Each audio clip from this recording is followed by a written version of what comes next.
overseas visitors for every and each edition when we stage iLight. Now, in the last 9 editions or so, we have essentially drew more than 11 million visitors to the festival.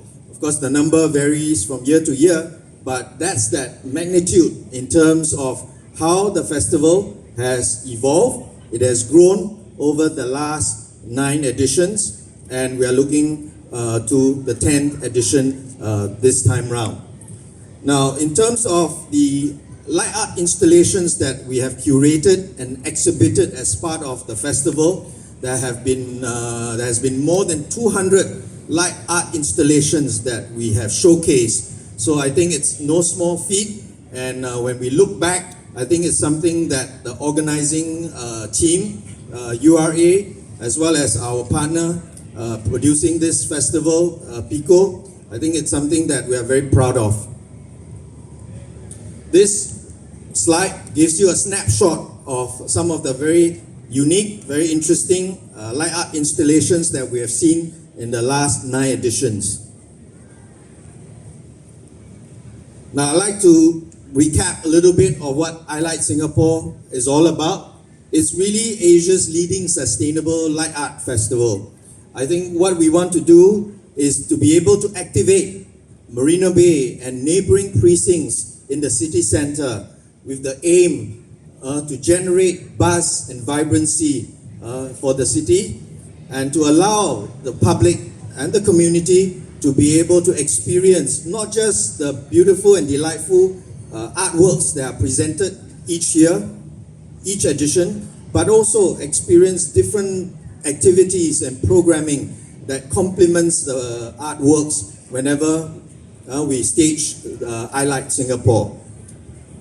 And we are also very, very pleased with each edition when not just local artists, whether young talent or established artists, participate in iLight, but we also have the chance to invite the artists from overseas, from the region, from around the world, to come and be part of iLight. This year, iLight Singapore 2024 is based on the theme of cyclical nature, and it is also anchored on the color green. The objective we have this year is to look at how we can exploit or optimize the potential of everyday objects, and through them we look, and through redesign, restoration and repurposing, we can then create sustainable light art installations. That, I think, has helped us to guide many of the artists coming on board this year to design, to create the beautiful artworks that you will be seeing very shortly. Now, I'm very pleased to announce that iLight Singapore 2024 will feature a total of 17 light art installations. They are presented by 25 artists or studios from a total of 11 different countries, including Singapore.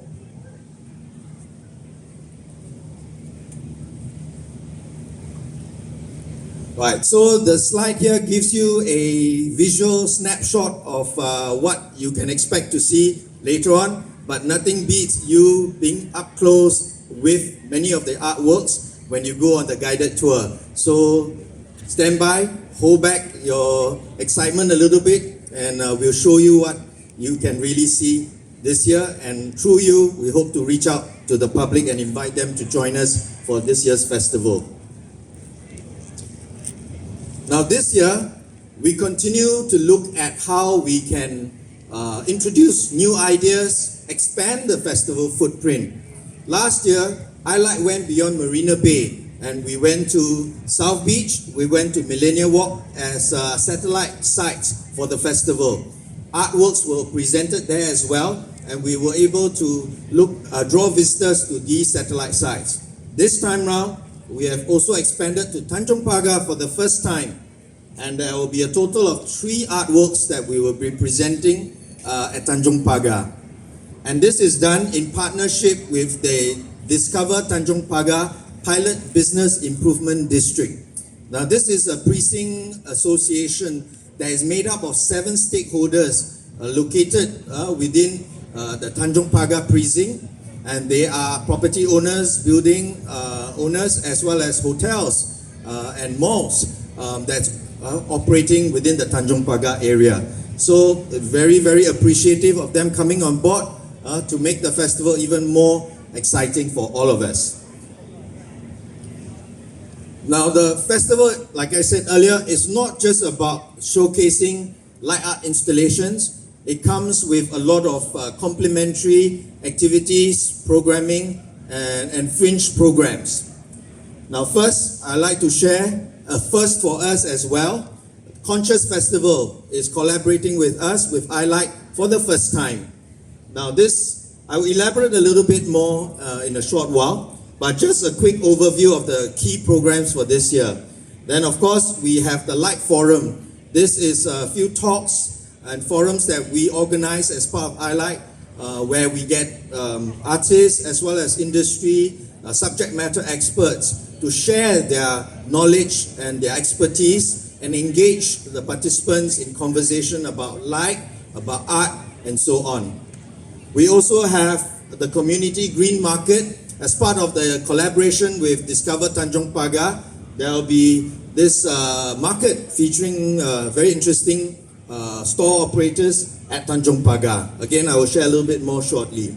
And of course, finally, where we are all seated today, or exploring this particular space here, we are again bringing back Gastro Beats as the festival village, where visitors to iLight have a chance to come in, experience the different fun activities, installations, as well as the food and beverage that they can consume either before they visit the festival, look at the light art installations, or in between taking a break and so on.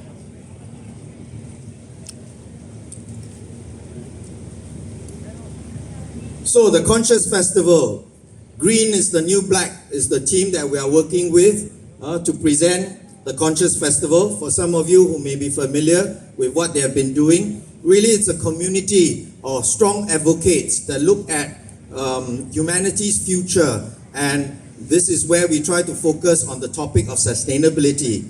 Now, amongst the various activities that will be presented together with the Conscious Festival, there will be very acclaimed, established speakers and panel members that will be brought on board, and they will be involved in talks, workshops, as part of the Conscious Festival collaboration with iLight Singapore.